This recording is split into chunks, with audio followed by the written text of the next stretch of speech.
የገባችሁ ሁሌ እንደምናገረው ላይክ የሚለውን እየተጫናችሁ ግቡ። እኔ ቀጥታ ወደ ዕለቱ ዋና ዋና ወጎች አልፋለሁ። ተመልካቾቻችን አማራ ልጅ ጨካኝ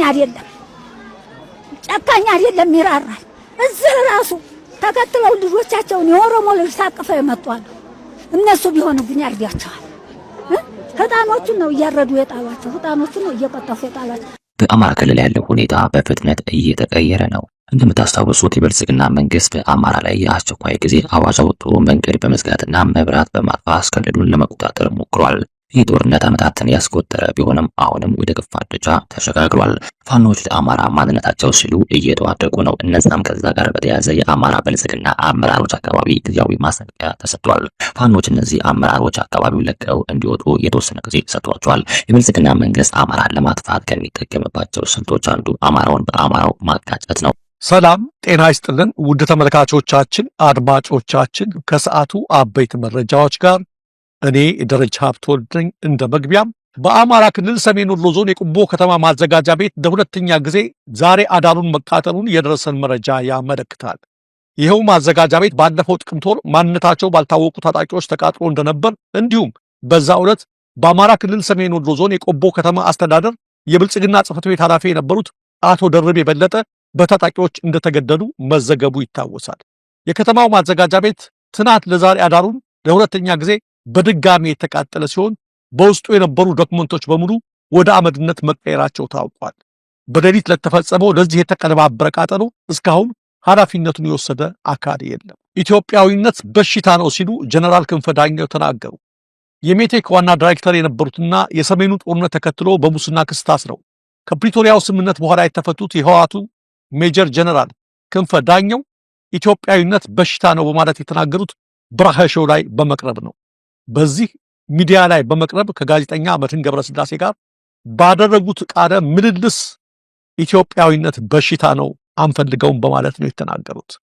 ብዙውን ጊዜ ኢትዮጵያ ሲሉ የቆዩት የህወሓት ከፍተኛ አመራሮች ወደ ብሔርተኝነት ጉሪያቸው በመደበቅ ኢትዮጵያዊነትን የማጥራት ዘመቻ የሚከፍቱት ከመሃል ሀገር ስልጣን ሲገደሉ እንደሆነ ይሄ የክንፈ ዳኘው አባባል እንደ ማሳያ ተደርጎ ሊወሰድ ይችላል።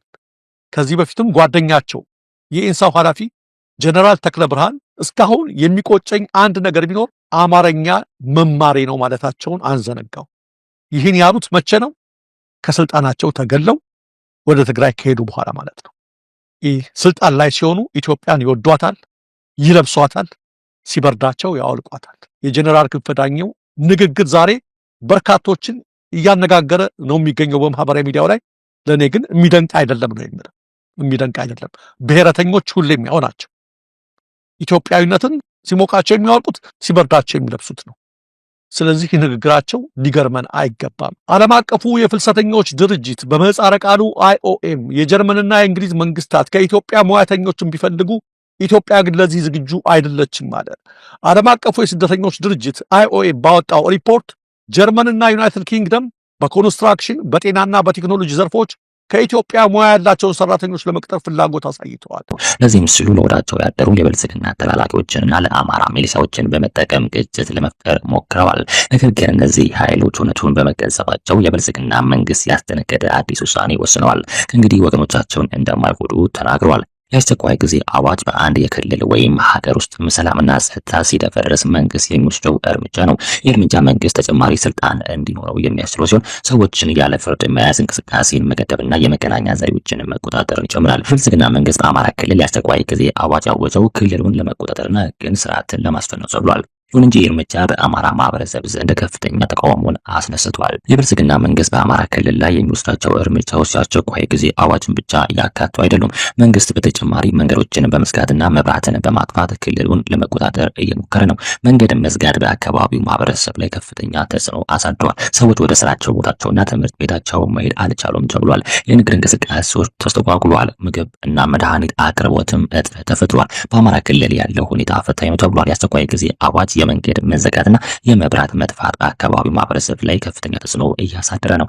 ሁለቱ ሀገራት ከፍተኛ የሥራ ክፍት ቦታ ቢኖራቸውም በኢትዮጵያ ያለው የሙያ ሰርቲፊኬት አለመጣጣምና የቋንቋ ችግር እንዲሁም የቴክኒክና ሙያ ትምህርት ጥራት ደካማነት ኢትዮጵያን በአውሮፓ የሥራ ገበያ ተወዳዳሪ እንዳይሆኑ እንቅፋት ሆኗል ነው የተባለው። IOM ይህን እድል ለመጠቀም ኢትዮጵያ የሙያ እውቅናን በማሻሻል የቋንቋ ስልጠናን በማጠናከርና የተማከለ የሰራተኛ መረጃ በመፍጠር ዝግጁነቷን ልታሳድግ ይገባል ሲልም አሳስበዋል። በኢትዮጵያ ከ10 ሚሊዮን በላይ ሰዎች በአገሪቱ እየጨመረ ላለው ረሃብና የተመጣጠነ ምግብ እጥረት መጋለጣቸውን የተባበሩት መንግስታት የዓለም ምግብ ፕሮግራም አስታወቀ።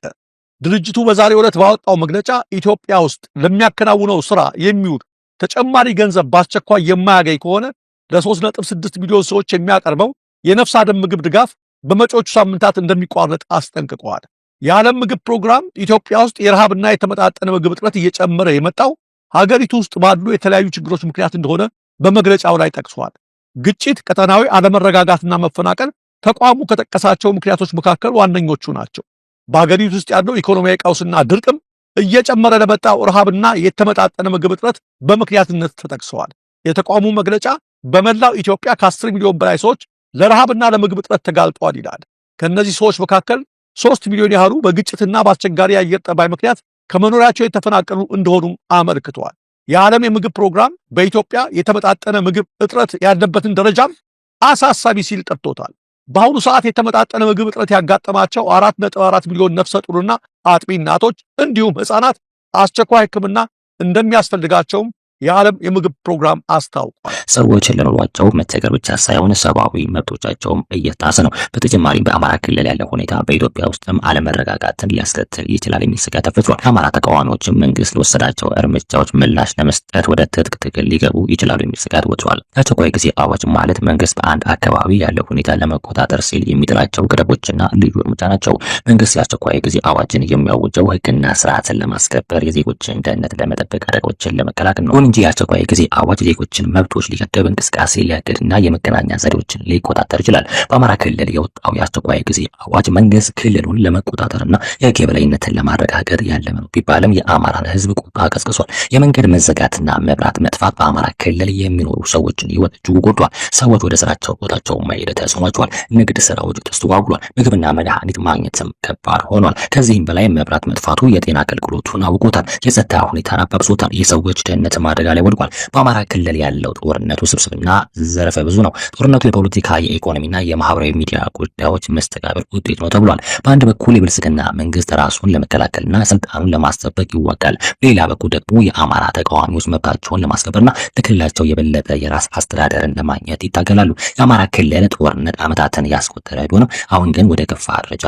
ተሸጋግሯል። ሁለቱም ወገኖችም ትጥቃቸውን አጠናክረዋል። ግጭቶችም በስፋት እየተከሰቱ ናቸው። የዓለም አቀፍ ማህበረሰብ ለችግሩ ዘላቂ መፍትሄ እንዲገኝ ጥሪ ያቀረበ ቢሆንም እስካሁን ድረስ የሚታይ ለውጥ የለም። በአማራ ክልል ያለውን ችግር ለመፍታት ሁሉን አቀፍ መፍትሄ ያስፈልጋል ተብሏል።